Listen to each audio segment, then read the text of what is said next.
Hey, gue DP Putra dan lu lagi dengerin The Podcast.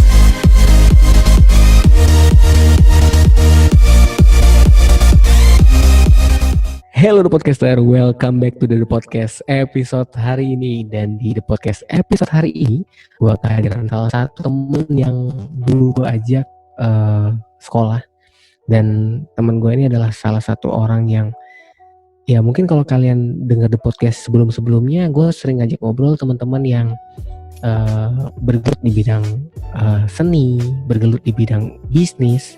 Tapi kali ini gue kehadiran salah satu narasumber yang mungkin menurut gue langka. Langkanya kenapa? Karena teman gue ini ada unsur-unsur dunia pendidikannya. Jadi teman gue ini adalah salah satu orang fisikawan yang gue kenal dan aktif banget di dunia fisika. Dan bahkan nanti kita akan belajar tentang, bukan belajar tentang fisikanya, tapi kita belajar tentang kenapa kok dia bisa tertarik banget sama yang namanya fisika, sedangkan banyak orang gak begitu tertarik, bahkan sampai dia mempelajari detail-detail tentang fisika. Dan wow, nanti kita akan banyak bahas tentang teman gue yang satu ini. Dan di sini kita sudah ada Eka Dharma Putra. Halo bro, what's up? Halo. Yes. Nah di sini saya sudah kehadiran teman SMA saya nih, teman SMA saya nih si Eka. Jadi Eka dari saya pertama kali kenal seorang Eka, dia adalah orang yang sangat interesting terhadap yang namanya fisika. Bisa dikasih tahu nggak sih Kak, pertama kali atau perkenalan dulu deh Kak, biar enak. Sekarang profesi sebagai apa gitu, atau sedang fokus tentang apa sih sekarang? Sementara sih sebenarnya masih menunggu sebuah kabar. Jadi ceritanya akan melanjutkan sebuah studi lagi. Wes. Jadi masih menanti kabar dari ini kelulusannya atau gimana tuh, dalam proses seleksi atau gimana tuh? Proses sudah diterima sih sebenarnya, udah 90% diterima. Letter of acceptance already on hand, letter of scholarship already on hand, but because the COVID-19, ya you know lah, some country blacklist Indonesia to go to their country. Ya. Dan semua negara juga sama ya. Berarti untuk next pendidikan akan berada di luar negeri. Benar sekali. Dan masih mengambil bidang fisika, betul ya?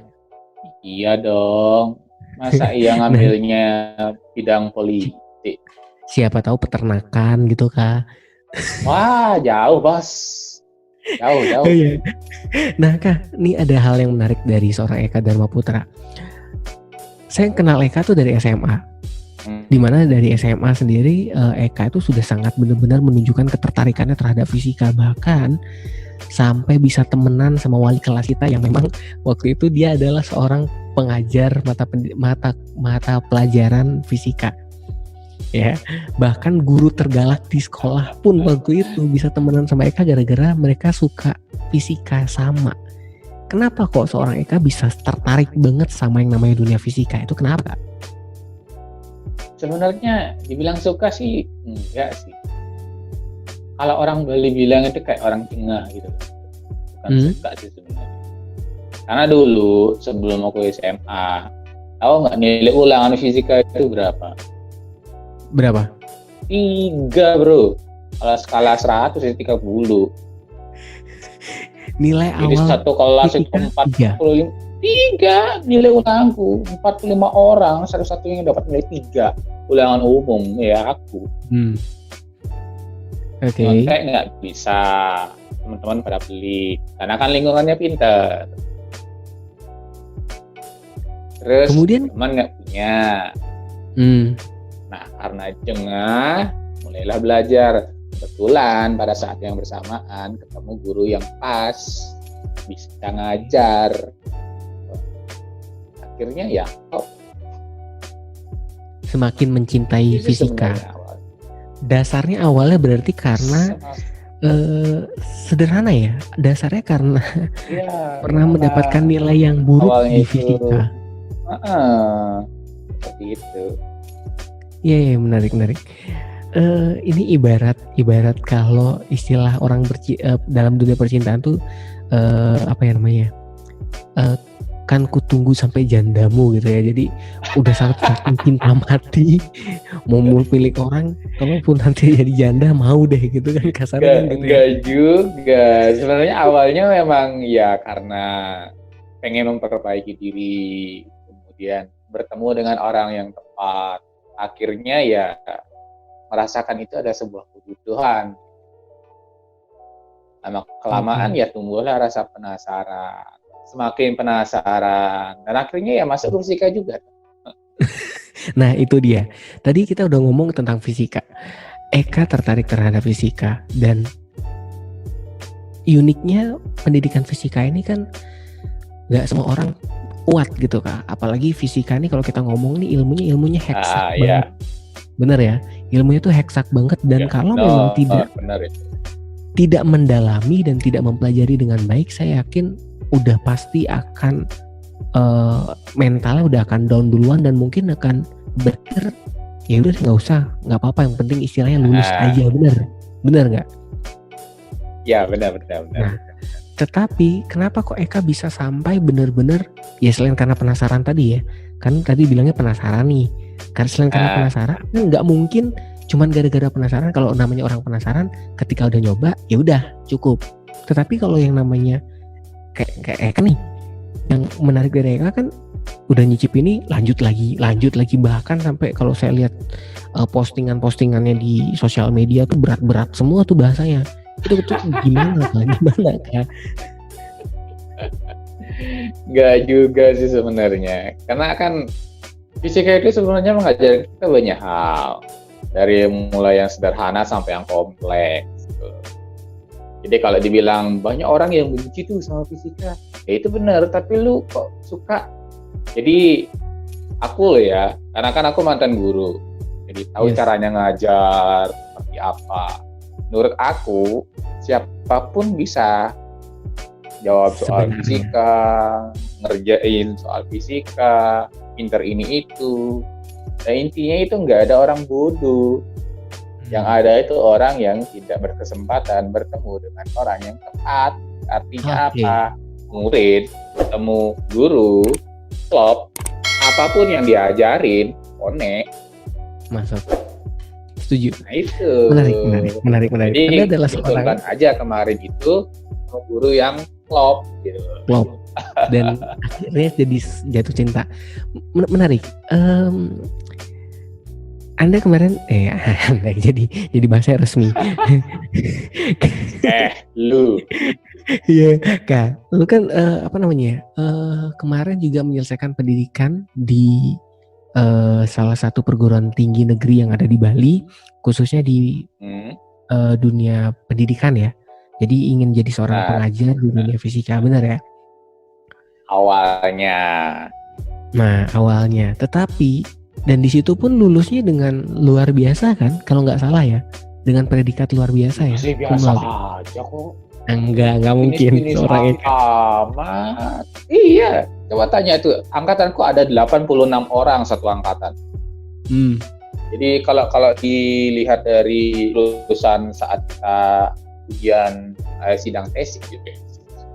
Sidang skripsi. Aku tuh urutan nomor 15. Iya, skripsi. Aku urut nomor 15 loh. Kok pintar-pintar amat. Bodoh-bodoh amat juga. Nah, tapi kalau bodoh mah aku gak lulus tuh. Nah, tapi maksudnya gini loh Kak. Niat awal kan adalah ingin menjadi seorang guru. Ya walaupun kita nggak bahas masalah urutan keberapa ya. Urutan keberapa itu kan ya rezeki orang. Ada yang memang berprestasi dalam hal menyelesaikan cepatnya menyelesaikan skripsi itu ada. Tetapi ada juga orang yang memang mendalami ilmunya. Nah kalau Eka sendiri dalam hal pendidikan khususnya fisika, yang dikejar apanya? Karena kan ada orang yang ngejar pokoknya mau tamat dengan predikat cum laude 3,5 tahun, kalau bisa IPK 4. Kan itu ada orang yang seperti itu, benar kan? Yang mengejar angkanya. Nah, kalau Eka sendiri gimana? Ya, ya, ya kalau aku sih dulu awalnya memang bercita-cita menjadi guru. Kenapa? Karena saat belajar dulu di SMA aku melihat banyak kekurangan. Kalau ketemu guru fisika itu kan selalu klop kan, siapapun gurunya. Iya benar. Narte, Bu Kartika, kemudian Pak Tut, nggak usah disebut lah. Saya lupa nama nama aslinya lupa cuy.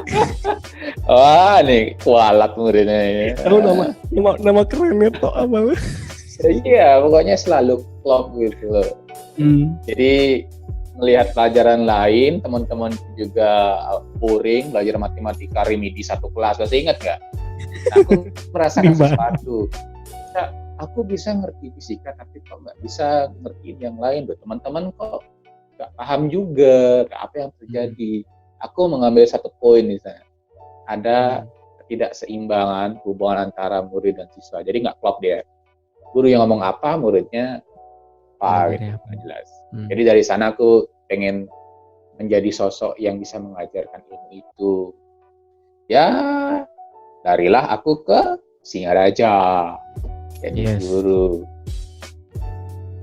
Dan akhirnya selesai pendidikan, sempat jadi guru juga kan Kak? Sempat jadi guru juga. Kemudian itu gimana rasanya setelah menyelesaikan pendidikan fisika, menjadi seorang guru dan mengimplementasikan apa yang menjadi mimpimu tadi, yaitu ingin membuat orang itu klop dengan muridnya. Jadi informasi yang disampaikan oleh seorang guru nyampe kepada murid sehingga murid itu menimbulkan ketertarikan terhadap pelajaran. Tersampaikan nggak sih? Wah, itu kalau diceritakan satu buku loh bro. Siapa tahu abis ini buat buku. Panjang. Semoga aja. Tapi intinya gini, jadi pas aku ngajar untuk pertama kalinya di sekolah itu, aku kan ngajarnya dulu di sekolah di Atmika, di sekolah internasional, isinya bule-bule semua toh. Yes. Lumayan struggling awalnya karena mereka itu isi kepalanya praktis. Sementara latihanku ya agak teoritikal gitulah. Yes. Jadi budaya kita beda lah antara nasional dan internasional. Betul. Semua step by step ya. Kalau kita metode step by step. Sedangkan mereka how to get the finish line. Ya, something. Struggling banget pokoknya. Jadi ada anak yang nggak suka cara ngomongnya, karena kan ngomongnya pakai bahasa Inggris toh. Nggak suka cara ngomongnya, ada yang nggak ngerti sama yang diomongkan. Pokoknya mereka itu less aware lah sama teacher. Dan akhirnya ya the only one way, kita harus ganti metode setiap kali bertemu mereka. Oke. Jadi kita harus baca nih, mereka itu kayak gimana sih kesehariannya. Jadi kita nyuri-nyuri waktu nih. Zaman-zaman sekarang itu ya, zaman itu kan sosial media kan sudah wow gitu. Jadi ikuti sosial mereka kayak gimana, mereka ngomongin apa di kelas, hajar pakai itu. Jadi mereka itu kan attention-nya mulai teralihkan, dibuka dengan itu, kemudian dengan siniran-siniran halus, baru mulai dengan pelajaran. Kayak gitu. Bahasa-bahasa slang keseharian itu ternyata membuat murid-murid itu malah tertarik dengan guru, dan akhirnya ketertarikan dengan guru tersebut membuat kecintaan terhadap mata pelajaran yang kamu ajarin. Jadi seperti itu. Seperti itulah. Oke, menarik. Tadi awalnya adalah kecintaan terhadap fisika karena memang ketemu dengan orang yang tepat. Akhirnya memutuskan bagaimana caranya saya bisa menjadi orang yang tepat dalam hal mengajar. Makanya masuk ke dunia pendidikan, sekolah pendidikan, yaitu di salah satu universitas negeri yang ada di Bali.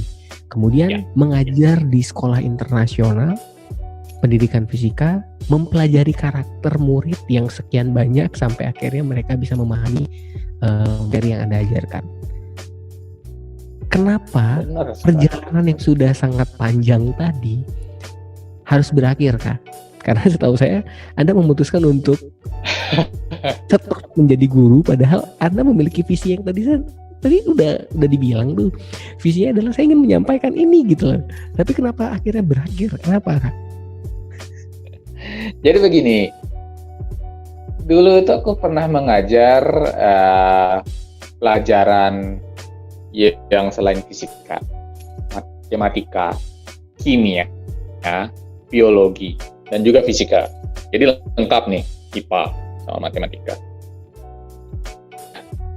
Fisika, kimia itu agak nyambung ketika mereka sudah menyentuh materi yang kelas atas. Nah, karena materinya mirip, ada perbedaan penyampaian antara guru A dan guru B. Nah, di sini mulai pertanyaannya.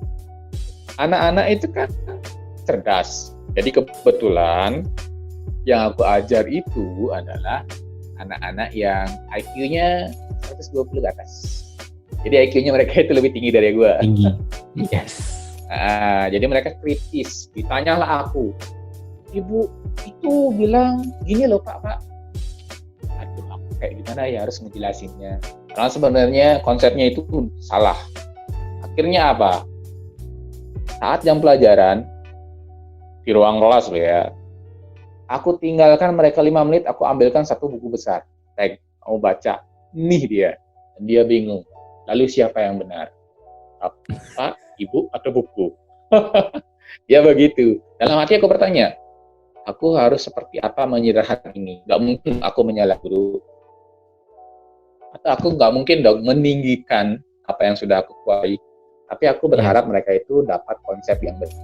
Nah, dari sana aku berpikir, sepertinya jika aku punya taraf pendidikan yang lebih tinggi, aku bisa punya cara yang lebih bagus untuk mengajar mereka.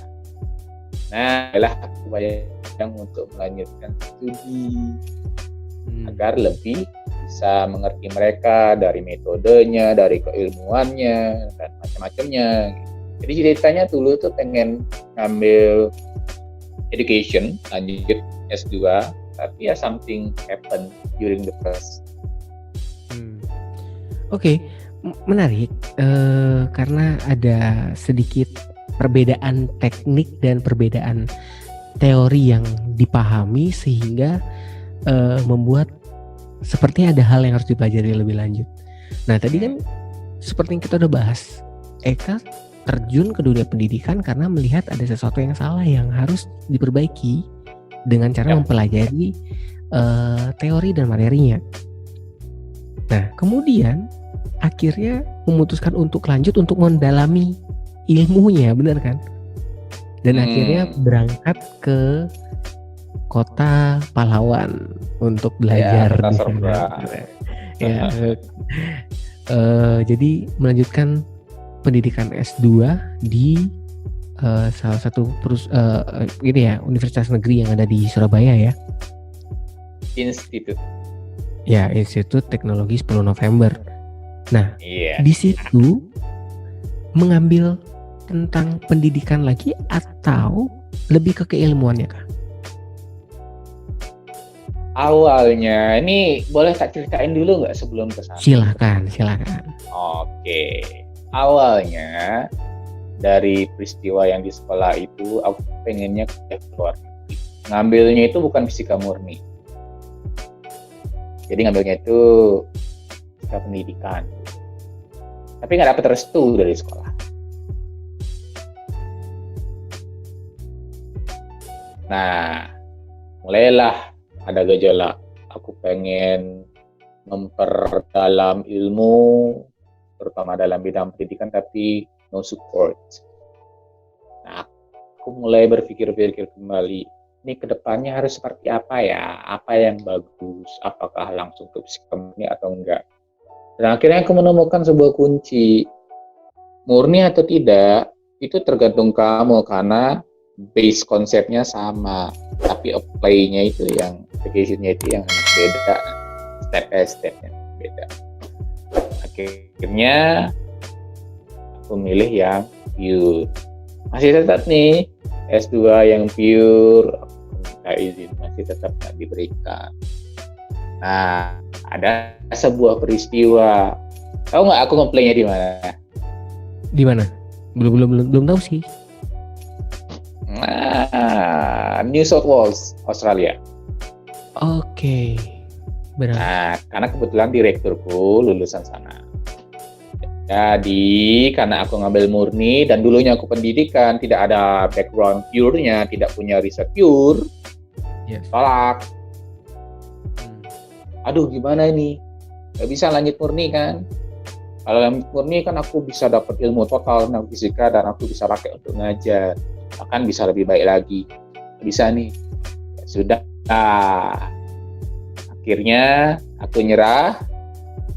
Kemudian bercerita dengan teman-teman, dapat sebuah saran di Indonesia saja. Akhirnya aku pilih itu kampus seberang. Iya. Dan ya ini saya juga kurang begitu paham sih kemarin, karena Eka bukan orang yang selalu aktif di sosial media dan tidak terlalu nge-publish gitu ya, benar kan? Dan yang saya kaget tuh kemarin adalah seorang Eka Dharma Putra, teman yang saya kenal dari zaman SMA, itu memang terbiasa dekat dengan pendidik yang khususnya di dunia fisika ya.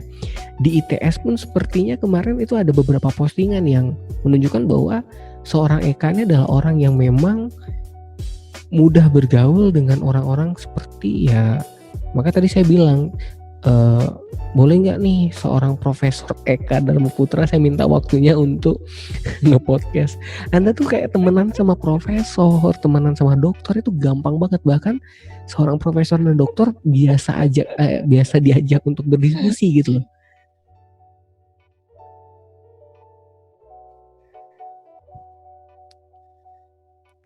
Ya gimana ya bilangnya ya, karena itu emang sebuah proses yang harus dilalui, karena kan kita sudah ada di tingkatan keilmuan yang lebih tinggi, sudah sebuah harusan sih kita bisa membangun sebuah network jaringan gimana kita bisa saling sharing, saling diskusi, cari ide atau menyelesaikan masalah bareng-bareng dan sebagainya.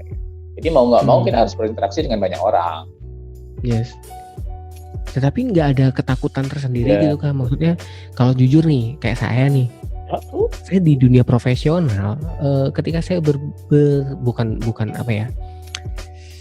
berbicara dengan orang yang memiliki kedudukan, atau kita berbicara tentang orang yang kita bekerja sama dengan orang yang levelnya di atas kita, pasti kita ada sedikit rasa canggung untuk kita bisa membaur. Apalagi nih kalau dunia pendidikan tuh kan jelas tuh ada sarjana, magister, doktor, profesor. Anda nih temennya profesor, bro. Profesor itu kan orang kalau udah di barat kan profesor tuh orang yang ilmunya tuh tinggi gitu loh. Dan berarti kan kalau Anda bisa menyamai cara berbicara, berarti Anda sebenarnya sudah setara dengan si profesor ini dong gitu loh. Logikanya kan begitu kan. Enggak juga kok. Enggak juga. Tuh, gitu teman saya tuh gitu. Jadi dia bilang ngobrol sama pihak profesor tuh biasa aja, kan hebat emang teman saya. Enggak juga. Tapi biasa kah kalau misalnya punya problem dalam hal khususnya pendidikan ya, komunikasi dengan para profesor, para dokter? Ya selalu itu. Jadi kalau apa gitu kan, ujiannya susah atau ada yang nggak ngerti, langsung cari orangnya. Ya memang sih kebanyakan mahasiswa itu tertib, mau SMS pun lo ya, editingnya bisa 30 menit 1 jam dan baru kirim. Tapi aku nggak pernah sih kayak gitu. Serius. Tulis caption mikir. Sopan banget. Loh, kata pertama begini. Selamat siang, Prof. Bla bla bla bla bla. Mohon maaf pengganggu waktunya bla bla bla bla bla. Saya ingin tanya tentang bla bla bla bla bla bla. Jadi kira-kira Bapak membantu saya bla bla bla bla bla. Itu aku nggak pernah. Jadi hari pun aku punya masalah, aku nggak ngerti ini, aku nggak ngerti itu. Udah, aku lihat orangnya ada di ruangan, beri. Ditolak ya udah pergi. Menarik ya. Kan gitu. Bimbingan skripsi pun, skripsi, bimbingan tesis. Ketemu di kantin, duduknya di kantin sambil makan, bimbingan loh. Gak ada SMS-an. Gak pernah. Mungkin jadi ya di bawah NJ karena kita anggapnya itu partner gitu aja. Yes, dan mungkin kalau saya dengar dari obrolan yang tadi Eka bilang, mungkin ini adalah sebuah peluang yang baik buat Eka ya, karena sepengetahuan saya dari, ya kembali lagi pantauan saya dari sosial media yang Eka posting, Eka sampai dapat kesempatan untuk pergi ke negeri Sakura untuk mempelajari tentang molekul dan apa gitu dari ITS kan kemarin perbuat. Kalau ke negeri Sakura sih belum, tapi untuk riset ya. Maksudnya riset itu? Kalau ke negeri yang lain ya artinya gini, ketika saya S2 itu kemana-mana, paling dekat, kalau jauh itu Tangerang Selatan, kemudian yang paling jauh di luar Indonesia ya Thailand, kemudian yang terakhir itu di Sydney, Australia. Di Jepang pernah, tapi kan bukan fisik saya yang di sana, jadi sampel saya yang dibawa ke sana. Oke. Terus kita diskusinya jarak jauh dengan peneliti di sana. Gitu. Berarti ini semacam kolaborasi gitu. Ini udah masuk ke ranah yang lebih dalam dong Kak. Maksud saya yang awalnya cuma niatnya mempelajari fisika untuk bisa diterapkan dalam dunia pendidikan, tapi ini udah sampai benar-benar masuk dalam hal riset, dalam hal penelitian, bahkan itu dia. Penelitiannya tuh kalau saya makan bukan orang yang pinter fisika sih Kak, jadi susah ngomongnya. Jadi maksudnya penelitiannya itu menarik. Itulah poinnya, Pi. Karena apa? Dulunya kan datang dengan maksud pengen memperbaiki diri, ilmunya masih kurang, kemudian selesai nanti jadi guru yang lebih baik, itu kan cerita awalnya. Yes. Begitu masuk, ketemu orang banyak kesempatan untuk bertemu orang-orang expert lah, banyak kesempatan untuk riset keluar gitu ya. Ada banyak program membuat mata ini terbuka gitu. Apa sih sesungguhnya fisika itu yang dipelajari apa? Kebetulan aku loh ya milihnya itu fisika triad. Jadi yang dipelajari apa? Semua itu kimia, biologi, fisika material namanya. Fisika kimia, biologi, jadi satu. Ya. Oke. Jadi satu semua.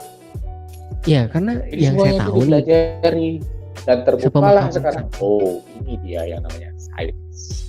Oke, nah itu, maksud saya sepengetahuan saya itu fisika itu berhubungan dengan kelistrikan, kemudian fisika itu berhubungan tentang yang namanya perubahan wujud padat gas, itu fisika kan, kayak kimia ya.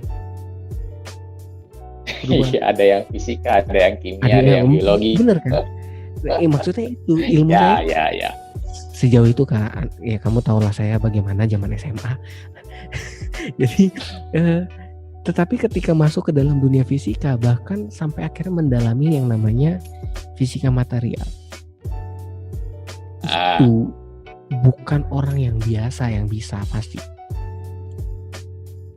pasti orang yang memiliki memang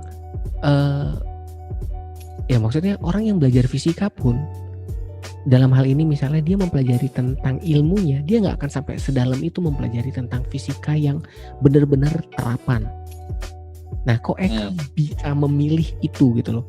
Ditambah lagi dengan Eka ini kan paling jago yang namanya hitung-hitungan rumus fisika itu ya. Pakai sigma, pakai apa? Kalau saya lihat catatannya zaman SMA tuh puyeng saya bacanya, Mas. Itu ketertarikannya tuh gimana sampai akhirnya bisa ikut riset, bahkan kapan hari pernah masuk sebuah media Jepang ya bro ya? Iya pernah itu. Nah itu boleh dong diceritain sedikit tentang bahkan sampai bisa masuk media Jepang gitu loh bro, namanya terpampang nyata tuh Putu Eka Dharma Putra bro. Saya sih seneng aja sebagai orang yang duduk di depan Anda waktu SMA. Iya, yang kemudian menerima selebaran kan?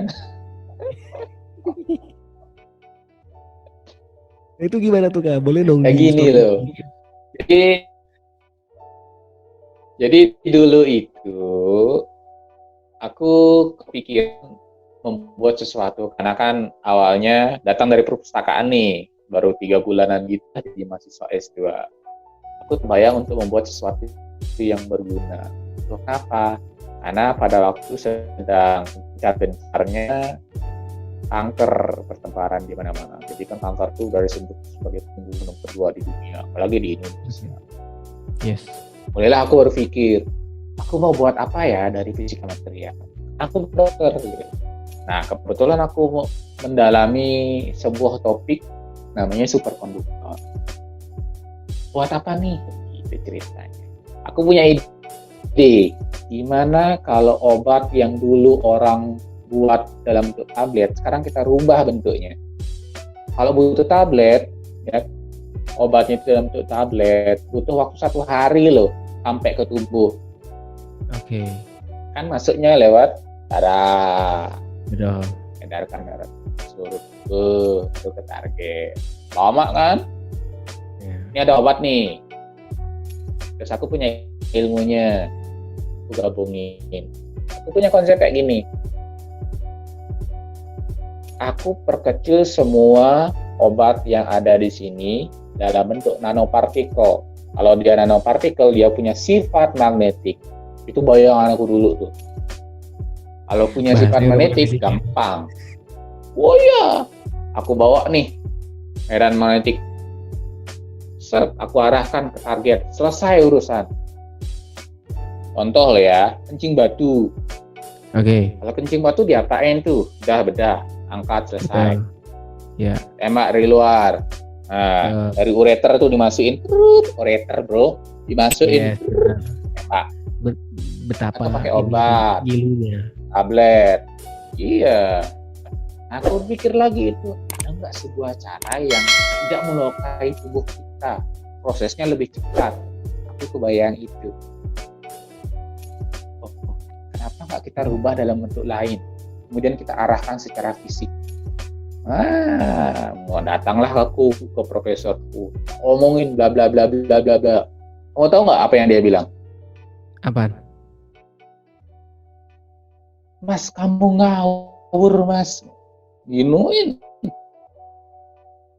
Sampean tuh nggak ngerti. Gituin, bro. Loh, salahnya di mana pak? Salah itu, belajar lagi. Nggak terima kan? Baca jurnal lagi, bukan baca buku lagi, baca jurnal lagi. Oke, ketemu jurnal yang seperti itu. Iya, yang nemu itu orang Jerman. Benar orang Jerman. Oke. Aku bertahan di posisi. Kemudian karena aku semangat, aku nggak mau kalah dengan ya anggapan aku itu ngawur dan nggak paham apa-apa. Aku belajar terus. Mulailah aku bertanya ke banyak orang, nggak ke dosen itu tadi, ke teman-teman sebaya, ke orang-orang expert yang di luar aku email, terus orang-orang yang nulis di jurnal internasional tuh aku email, tanya-tanya kenapanya, kok bisa seperti itu. Beberapa ada yang bales, beberapa ada yang enggak. Nah yang bales ini biasanya mereka baik tuh, kasihlah kita referensi, baca. Tahu lah akhirnya. Nah kemudian begitu confirm, wah booming kan, aplikasi nanomaterial dalam bidang kesehatan booming. Udah mulai profesorku udah banting setir, dia sekarang bergerak di bidang magnetik kesehatan. Ngekor dong. Aku ngekor. Oke. Nah mulai dari sana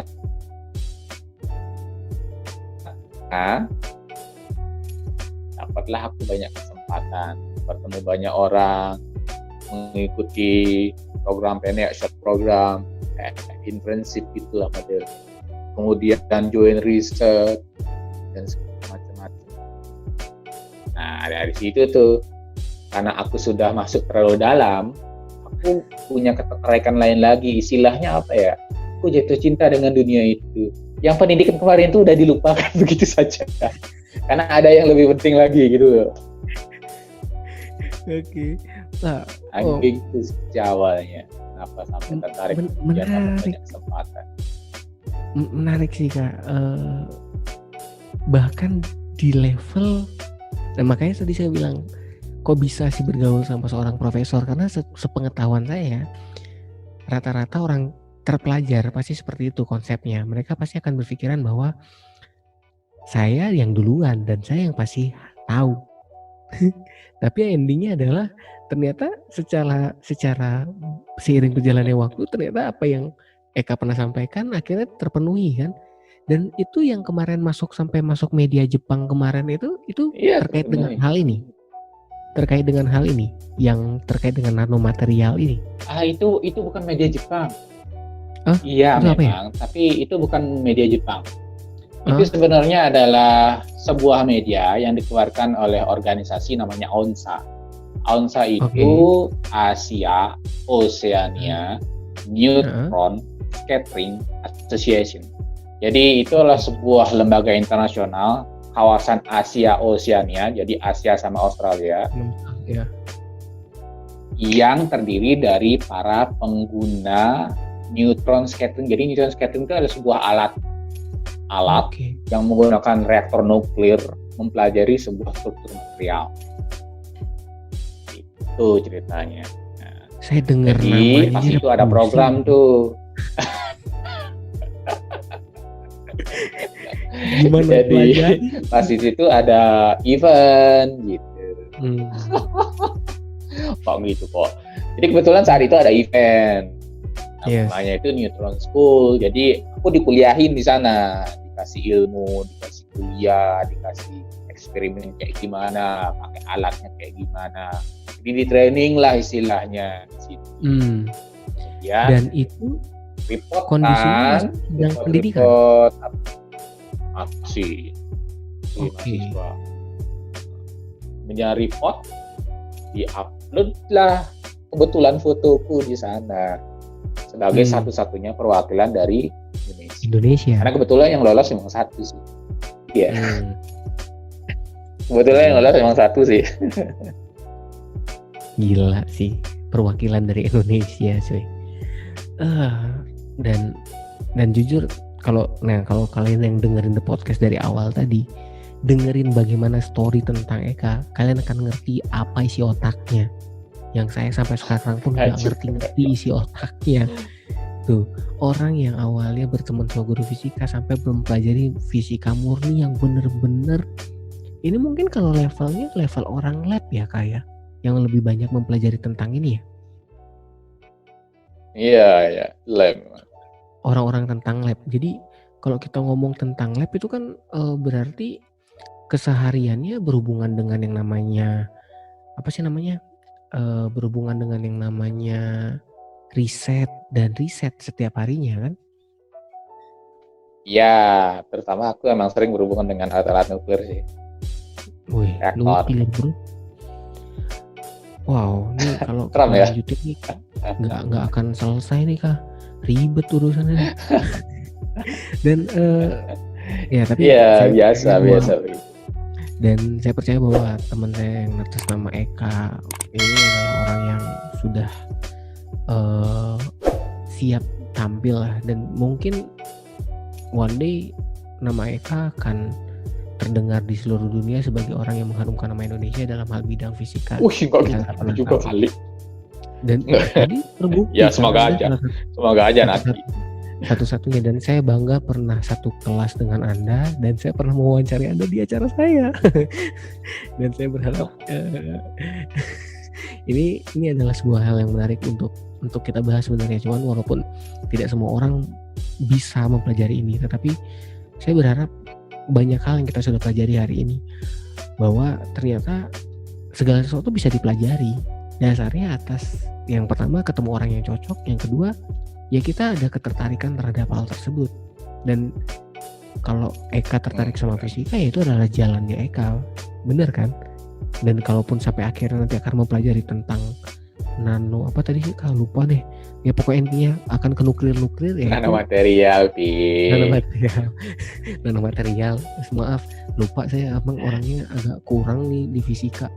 Jadi nanomaterial itu ya saya sih berharap teman-teman yang memang sedang mengejar sebuah mimpi, khususnya pengen mencapai satu titik tertentu sama seperti Eka, ya bisa mencapai titik tersebut dengan ya tadi mencintai apa yang sudah disukai, dan akhirnya penasaran itu membuat kita semakin tertarik. Dan mungkin untuk Eka next itu ada rencana apa nih Kak? Untuk rencana next itu adalah melanjutkan studi, karena ada sebuah topik yang ingin diangkat. Oke. Jadi ya sejauh ini sih gagal-gagal terus. Ada sih yang acceptance, cuman ya COVID ini loh bikin kepala panas ya. Tapi intinya masih mencoba usaha yang terbaik untuk melanjutkan studi PhD. Oke. Berarti akan tetap melanjutkan pendidikan ya? Ya. Oke. Mungkin kalau dari sisi itu kan dari sisi pendidikan ya. Kalau dari sisi what something you do lah, apa yang ingin kamu cipta atau So you asking me about post projects, something like that? Ya, maybe ya mungkin bisa. Ya aku memang punya post project nanti. Jadi sebenarnya perjalanan pendidikan ini gak ada habisnya sih kalau ditanya. Apa sih next? Kalau ditanya ya aku jawab PhD. Terus next ada satu lagi namanya postdoc. Oke, what's that? PhD 4 years, 4 tahun. Postdoc 2 tahun. Jadi itu semacam riset kerja gitu. Jadi kita kerja, riset, digaji, ibaratnya semacam karir bagi seorang peneliti lah. Oke. Kemudian barulah nanti mulai berkarir entah jadi dosen atau jadi peneliti. Tapi aku cenderungnya memang jadi peneliti sih. Peneliti. Wow, saya bangga punya teman yang berpikiran seperti terima kasih sekali. Karena saya nggak pernah menyangka bisa duduk satu kelas dengan Anda yang ternyata adalah orang yang benar-benar mempelajari ilmu. Jangan salah, siapa tahu besok-besok Anda jadi atasan saya. Loh, Kak, saya nih belum secanggih gitu otaknya Kak. Masih jangan salah, semua bisa berubah. Iya, benar-benar. Tapi menarik banget sih pembicaraan kita hari ini, dan in the end, thank you banget buat Eka yang sudah meluangkan banyak waktunya hari ini buat kita ngobrol, sharing. Dan awalnya sih sebenarnya saya cuma pengen ngobrol tentang fisikanya aja gitu, tapi menarik aja seorang teman saya nih mempelajari sampai dalam begitu gitu loh.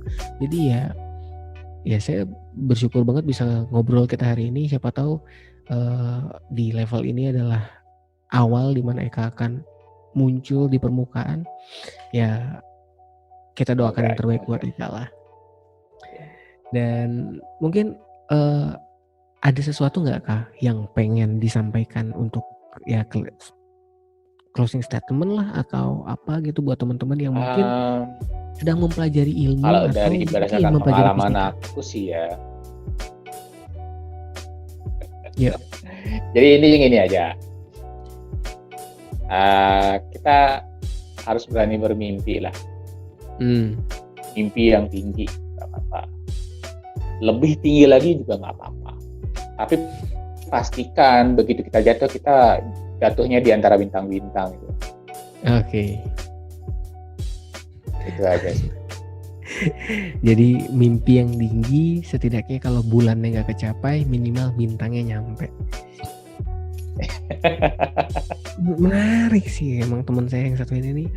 Ya saya nggak nyangka sih. Itu pesennya memang luar biasa dari kata-kata itu. Jangan salah, luar biasa. Usaha keras untuk mencapai tujuan. Ya, saya tahu Anda adalah orang yang sangat berusaha keras untuk mencapai hal tersebut. Dan Oke, thank you banget Kak untuk malam ini. Ya, Malam nggak ada yang tahu sih malam nih. Thank you banget buat hari ini. Thank you banget udah sharing. Thank you banget udah memberikan inspirasi buat teman-teman yang sedang mempelajari ilmu, bahkan mungkin sedang ada yang berusaha saat ini mempelajari ilmu baru, bahwa kuncinya adalah ya diri sendiri. Orang lain bisa bilang kamu nggak bisa, tetapi kalau kamu sendiri mengusahakan hal tersebut hingga hal tersebut bisa tercapai, ya itu yang menentukan adalah diri kita sendiri dan diri Anda sendiri. Dan thank you banget buat hari ini. Semoga sukses terus Kak. Ditunggu keberhasilan selanjutnya, riset-riset selanjutnya, dan sukses baik itu dari urusan pribadi maupun urusan-urusan risetnya ke depan. Dan buat teman-teman The Podcast, thank you banget buat teman-teman The Podcaster yang udah dengerin The Podcast episode hari ini, dan sampai ketemu di episode selanjutnya. Tapi jangan lupa klik tombol subscribe di YouTube channel DP Putra, dan jangan lupa buat kalian yang dengerin Spotify dan Anchor, kalian bisa cari The Podcast di Spotify dan Anchor. Dan sampai ketemu di episode selanjutnya. Bye. Terima kasih udah dengerin. Sampai ketemu di The Podcast selanjutnya.